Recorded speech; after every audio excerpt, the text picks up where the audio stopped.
Welcome viewers to another English learning video. আজকের learning সেশনে আমরা একটি অপেক্ষাকৃত আনকমন টপিক কগনেট অবজেক্ট নিয়ে আলোচনা করব। ফাংশনাল ইংলিশ গ্রামারে কগনেট অবজেক্ট একটি অত্যন্ত গুরুত্বপূর্ণ topic. So let's start our today's topic. আমরা আগের লার্নিং সেশনে জেনেছি যে ট্রানজিটিভ ভার্ব যেটা সেইটার ক্ষেত্রে যদি আমরা কি বা কাকে দিয়ে এই ভার্বটাকে প্রশ্ন করি তাহলে সে উত্তর দিতে পারবে, অর্থাৎ সে অবজেক্ট বহন করতে পারবে। এবং পাশাপাশি ইনট্রানজিটিভ ভার্ব যদি সেটা হয়ে থাকে, ইনট্রানজিটিভ ভার্বের ক্ষেত্রে কি বা কাকে দিয়ে প্রশ্ন করলে আমরা কোনো উত্তর পাবো না, অর্থাৎ তার কোনো অবজেক্ট বহন করার ক্ষমতা নেই। এটা আমরা আগের লার্নিং সেশনে জেনেছি। তোমরা যারা আগের সেশনটা মিস করে গেছো, তোমাদের জন্য এই ভিডিওর ডেসক্রিপশনে লিঙ্ক দেওয়া থাকবে, তোমরা সেখান থেকে আগের সেশনটা দেখে নিতে পারো, তাহলে তোমাদের এই সেশনটা বুঝতে সুবিধা হবে।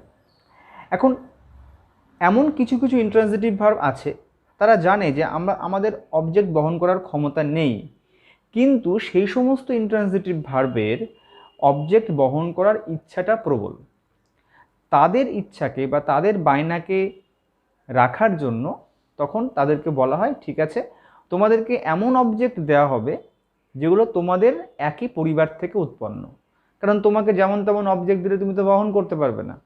ওকে, ফর এক্সাম্পল দেখো, যদি আমি বলি হি স্লেপ্ট, অর্থাৎ সে ঘুমালো, তাহলে আমি যদি এখন এই স্লেপ্ট ভার্বকে প্রশ্ন করি কি ঘুমালো, কাকে ঘুমালো, কোনো উত্তর হবে? হবে না।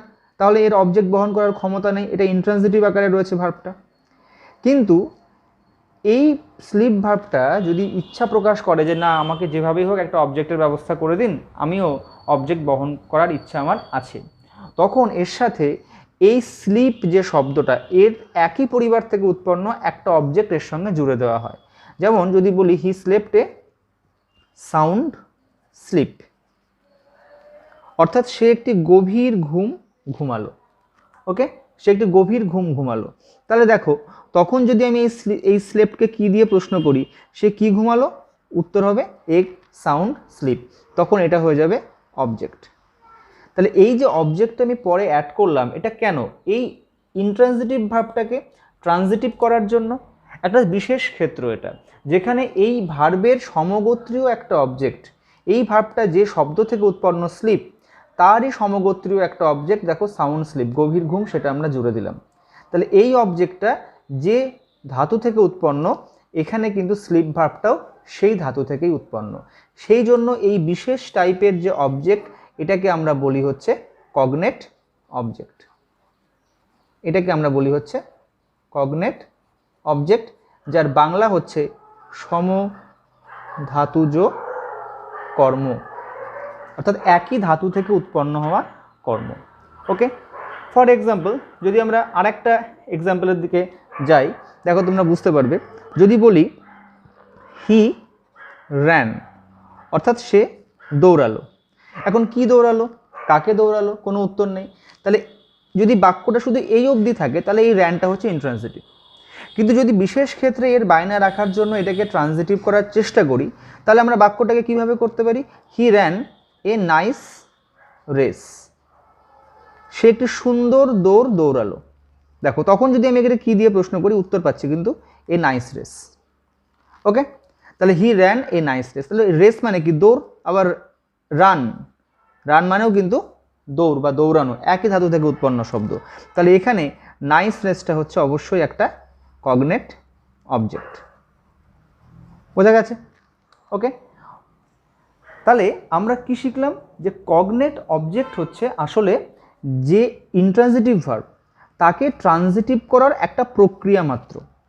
এখন তাকে ট্রানজিটিভ করতে গেলে সেই ভার্বটা যে ধাতু থেকে উৎপন্ন, সেই গোত্রীয় বা যে পরিবার থেকে উৎপন্ন, সেই পরিবারের সমগোত্রীয় কোনো একটা অবজেক্টই তার সঙ্গে জুড়তে হবে, না হলে তারা কিন্তু অবজেক্টটা বহন করতে পারবে না। যেমন এই রান, এই ভার্বের সঙ্গে যদি আমি অন্য কোনো অবজেক্ট জুড়ে দিতাম, তাহলে কি রানটা সেই অবজেক্টে বহন করতে পারতো?